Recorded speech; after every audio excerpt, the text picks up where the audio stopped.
A mais alta corte do Brasil está enfrentando uma crise de legitimidade que, olha, não tem precedente. Vamos mergulhar aqui para entender como uma série de escândalos conseguiu abalar os pilares da República e, de quebra, criou um vácuo de poder perigosíssimo que ameaça paralisar o país bem num ano que vai ser decisivo. E o estopim de tudo foi essa pergunta: conseguiu bloquear? Essa mensagem, revelada pela Polícia Federal, de um banqueiro para um ministro do STF poucas horas antes dele ser preso, isso não foi só uma faísca. Foi a explosão que deu início a um incêndio gigantesco sobre a imparcialidade do nosso judiciário. Para a gente entender a dimensão disso tudo, vamos dividir a nossa análise em 4 pontos-chave. Primeiro, a crise de legitimidade, que foi onde tudo começou. Depois, o choque de poderes, que veio na sequência. Em terceiro, a pauta explosiva que o STF teve que encarar. E, por fim, o risco real de paralisia em pleno ano de eleição. Então vamos lá. A raiz de tudo está nessa crise de legitimidade. Surgiram revelações muito contundentes que atingiram o coração da integridade da corte e a conduta dos ministros acabou debaixo de uma lupa, né? Tanto do público quanto da classe política. O epicentro desse terremoto todo foi o escândalo do Banco Master. É que as conexões do dono do banco, o Daniel Vorcaro, não eram só coisa de evento social, sabe? Elas se revelaram uma verdadeira rede de influência que chegava lá no topo do judiciário, meio que apagando as fronteiras entre o poder financeiro e a justiça. E o que a investigação da Polícia Federal descobriu foi justamente uma comunicação bem informal, como essa que a gente vê. Esses diálogos diretos, sem nenhuma formalidade institucional, levantaram aquela que é, talvez, a suspeita mais grave de todas, a de que decisões da justiça poderiam estar sendo influenciadas por interesses privados. E a coisa escalou muito rápido. Pensa só, em novembro de 2025, vêm as mensagens suspeitas. Logo em dezembro, surge a notícia de um contrato milionário envolvendo a esposa de um dos ministros. Aí, em fevereiro de 2026, a polícia manda um relatório sigiloso direto para o STF. Cada passo desses só fez aumentar a crise e a pressão em cima da corte.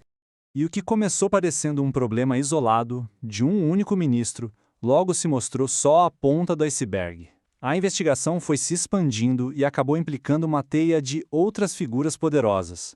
Aquilo que parecia um desvio individual virou uma crise sistêmica de credibilidade. E claro, essa crise de legitimidade dentro do judiciário não ia ficar restrita ali, né?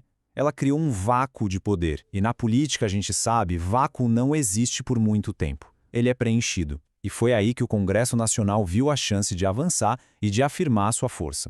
Sob liderança dos presidentes do Senado e da Câmara, o Congresso se uniu.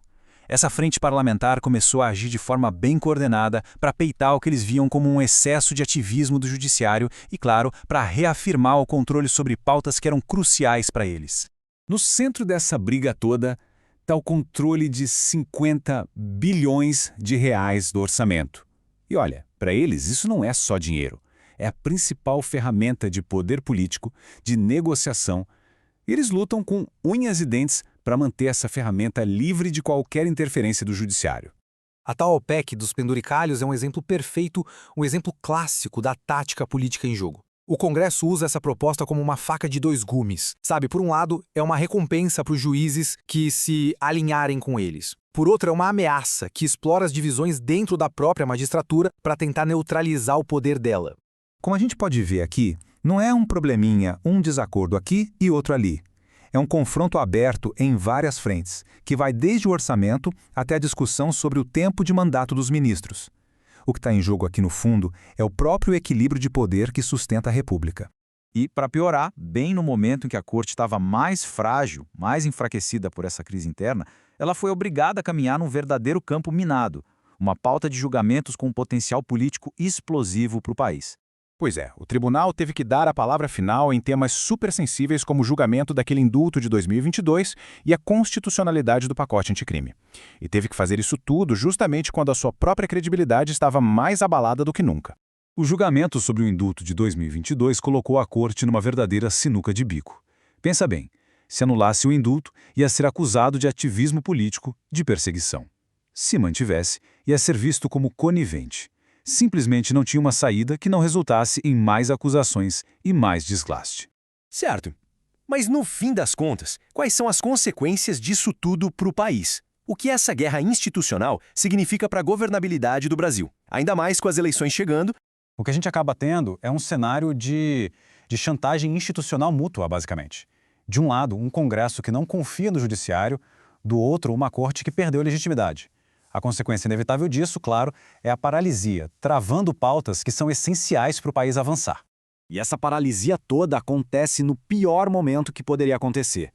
Com as eleições de 2026 batendo na porta, a energia política se desvia completamente da governabilidade e vai toda para a sobrevivência eleitoral. E os problemas reais do país, bom, esses ficam esperando. No fim, a gente fica com essa pergunta, que é uma pergunta bem pesada, né? E muito inquietante sobre o futuro das nossas instituições democráticas. Uma questão que vai definir não só o ano de 2026, mas os próprios rumos da nação.